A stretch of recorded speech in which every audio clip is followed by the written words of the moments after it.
हमेशा आप खुशी में रहना है। हामी सबैले खुसी हुनु पर्दछ।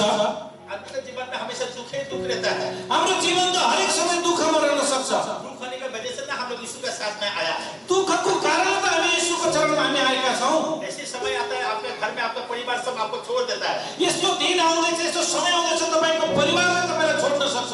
बाइबल बोलता है यीशु में से आपको कभी भी नहीं छोड़ेगा। तर बाइबलले भन्छ येशूले तपाईलाई मलाई कहिले पनि छोड्नुहुन्न। और दुनिया का अंत तक आपका साथ रहेगा। यो संसारको अन्तिम समयसम्म पनि परमेश्वर तपाईको साथ रहनुहुनेछ। आपका परिवार हमेशा आपका साथ रहने के लिए कभी भी कसम खाता है। तो तपाईसँग रहनको लागि परिवारले पनि कसम खाएको हुन सक्छ। फिर एक समय ऐसे आता है वो आपको छोड़ के चला जाता है। तर पनि एक समय यस्तो दिन आउँदैछ तपाईको परिवारले तपाईलाई छोडेर जान सक्छ। मेरा माँ जब मर गया, जब उहाँको आमाको मृत्यु भयो और वो जब प्रभु उसको लेके चला गया, परमेश्वरले उहाँको आमालाई उठाइ लानु भयो और गॉड ने मुझे बोला है तुम जिस दिन के बाद आना, तेरा माँ खाना इनाम बता देगा। अनि उहाँलाई भन्नु 3 दिनपछि आइले तेरो आमा कहाँ हुनुहुन्छ म बताउनेछु।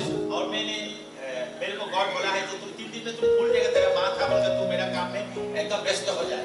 अनि भन्नुभयो परमेश्वरले 3 दिनपछि तिमीले आमा कहाँ छ, के गर्दै छ त्यो कुरा तिमीले भुल्दै छौ।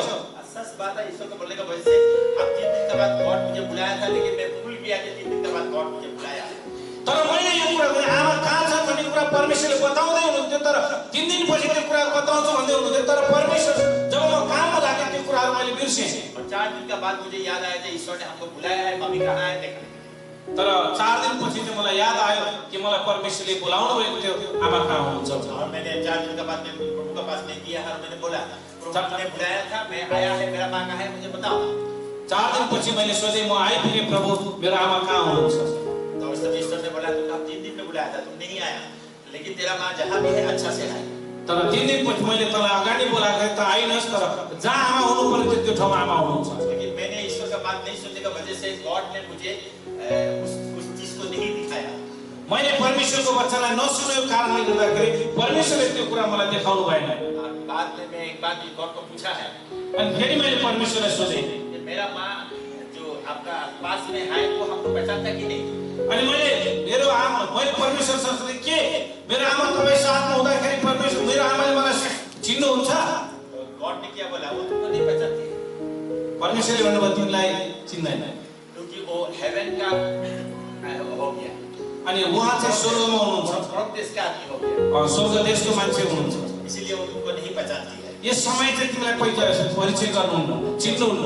इसीलिए भाई बहन लोग, यस कारणले मेरा प्रिय दाजुभाइ दिदीबहिनीहरू, हम लोग जब तक दुनिया में है तभी हम लोग परिवार है। जबसम्म हामी यो दुनियाँमा छौँ हामी परिवारमा छौँ। उसके बाद में हम लोग मर जाने के बाद में कोई परिवार नहीं रहता है। हामी यो संसारमा बिदा भइसकेपछि हामीसँग परिवार हुँदैन। ये बहुत सारी से बात है, हम आपको बोलना चाहता है। धेरै कुराहरू छन्